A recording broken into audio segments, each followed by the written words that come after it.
George Weah n'est pas qu'une star du football. Il est une figure emblématique qui a transcendé les terrains pour écrire une toute autre histoire, celle du leadership et du changement. Né le 1er octobre 1966 à Monrovia, Liberia, George Weah a marqué l'histoire en devenant le premier footballeur africain à remporter le Ballon d'Or et le prestigieux titre de FIFA World Player of the Year en 1995.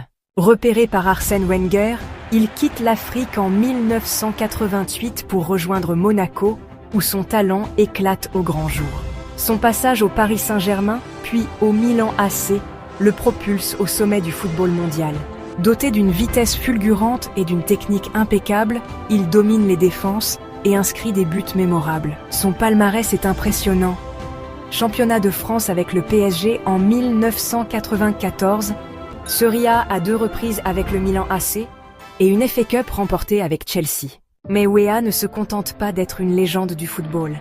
En 2003, il raccroche les crampons et se lance dans une mission bien plus ambitieuse: reconstruire son pays, ravagé par des années de guerre civile.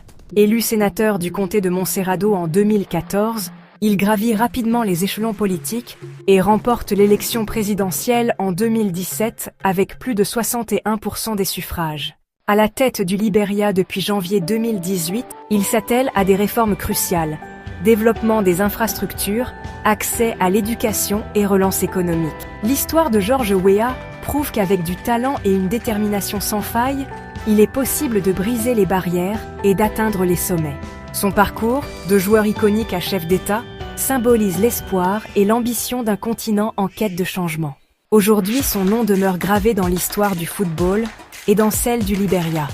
Une légende vivante, une source d'inspiration, un symbole de persévérance.